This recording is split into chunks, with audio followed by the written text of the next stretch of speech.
Hogwarts Legacy really reignited my love for Harry Potter, and I still hope we get DLC at one point. But in the meantime, I'm getting my Wizarding World fix from a brand new game that just released called Harry Potter Magic Awakened. Warner Brothers Games asked me to give the game a shot and was kind enough to sponsor this video as well, and I'm kinda hooked now. Like, if you have any love for the franchise, totally try this game for free via the special link in the video description. Where Hogwarts Legacy took place 100 years before the books and films, Harry Potter Magic Awakened takes place a few years after the Battle of Hogwarts. So we get to interact with a ton of familiar characters. Like Hagrid shows up at your place with an acceptance letter, then we get to make a brand new first year student, pick a wand at Ollivanders, and before you know it, you're at the sorting ceremony led by Headmistress McGonagall. The head will, by the way, choose a house for you, but if you don't like that choice, you can always pick the one that you prefer. And then your school year begins, and you go through some really cool tutorials, including one where you control Dumbledore and replay the fight against Voldemort at the Ministry of Magic. That of course happened during the Order of the Phoenix, with the same spells and all. So next to Hagrid, you will be running into Mr. Filch, learn fun new spells from George Weasley. Like, it's really cool to meet older versions of these characters. And you'll be introduced to most of them during the main story, which is overall focused on a new group of students going through their Hogwarts life. You'll be attending class together, learn new spells, and as you go through the year, you will uncover new mysteries like things you did not know about your fellow students. And there's of course an annoying Slytherin rival that wants to make your life worse. I especially like how the story takes you to different parts of Hogwarts that you can, by the way, freely explore a bit as well. Like, you can run through the castle corridors with the familiar stairs,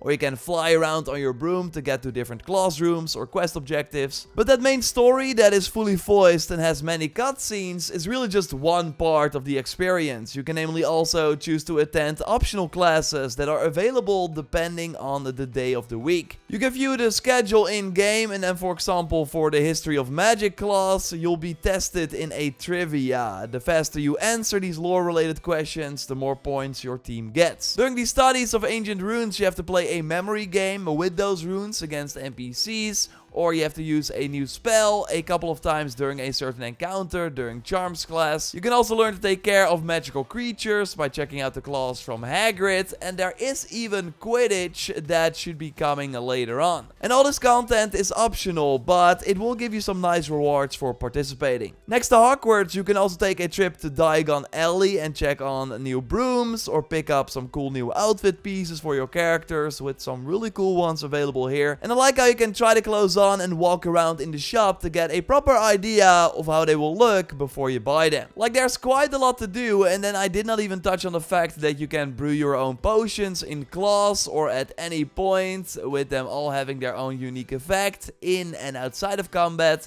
There's a dancing minigame where you have to touch the screen on the beat of the music, and even your own room that you can decorate, which works really well with the touchscreen controls. But you're mostly casting spells in the many battles, and this might sound surprising, but this combat system has way more depth than what we saw in Hogwarts Legacy. I will tell you why. Of course, if you like the video so far, want to support the channel, then leave a like, that would really help me out, and subscribe if you want to see more content on the game. Like, for one, there are way more spells to choose from in Harry Potter Magic Awakened. Next to the familiar charms like Incendio and Expelliarmus, you can also summon familiar creatures, including things like trolls that will then fight for you. You can have an Rampant that will charge towards enemies, or the Whomping Willow that will attack targets in the area. Like, there are many choices, and you unlock new spells at a very rapid pace. You have to pick and choose though, as these spells come in the form of cards, and you can only have 8 of them in your deck. And next to those 8 cards, you can also select 3 companions that you can then summon during the battle. I very quickly unlocked Draco Malfoy and his 2 friends,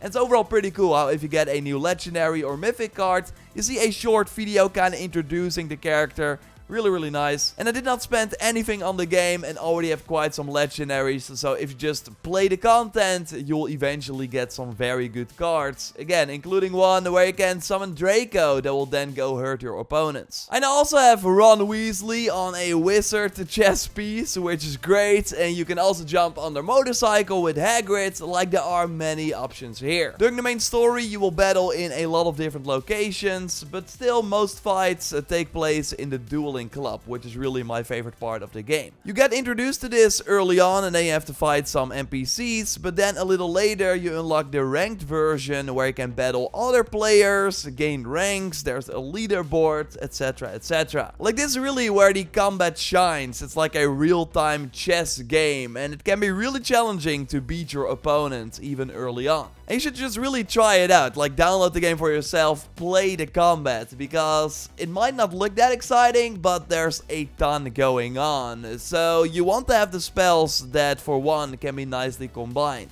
I for example use Incarcerus, so enemies are pulled together and stunned, and then Incendio, so the full spell hits and they're unable to move out of its way. Or I put down Run here to cause some chaos, so I have all the time in the world to heal my Norwegian Ridgeback egg, which will then hatch and deal a ton of damage to enemies. A ton of combos are possible, and you also want to of course balance the mana cost. Mana regenerates over time, every spell costs a certain amount, but only having high cost spells of course won't work. So next to finding synergies in your own deck, you will really have to pay attention to your opponent as well. Move out of the way of their spells, make sure that some of their summons die as quickly as possible, and I only cast Orb of Water when there are a ton of enemies on the field, so I can damage them all. And with over 70 different cards in the game and the fact that you can only have 8 of them in your deck at one time, every fight will be different. And then I did not even touch on the echoes that you can select as well. So these are spirits of the most famous Harry Potter characters like Hermione, Severus Snape,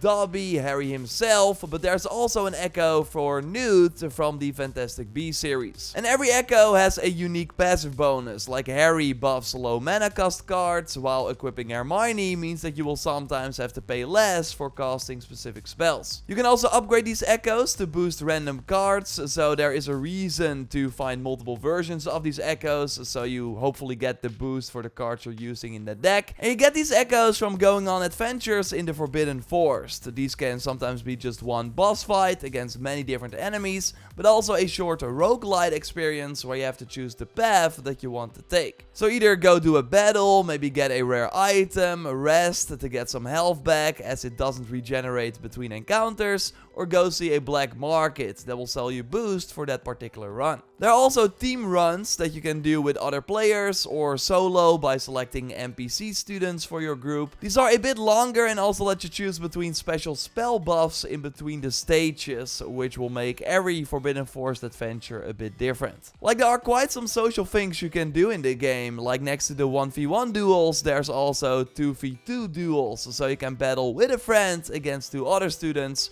for a way more chaotic battle that requires completely different strategies. You can also do certain classes together if you want, or make or join a social club to chat with other players and go for example to the Forbidden Forest to fight even bigger creatures. And they keep supporting the game as well with many new events, with my favorite right now being Jamino, where if you win a few duels you can copy a card from your opponent's deck. So if they have powerful legendary cards, you can get them through this event.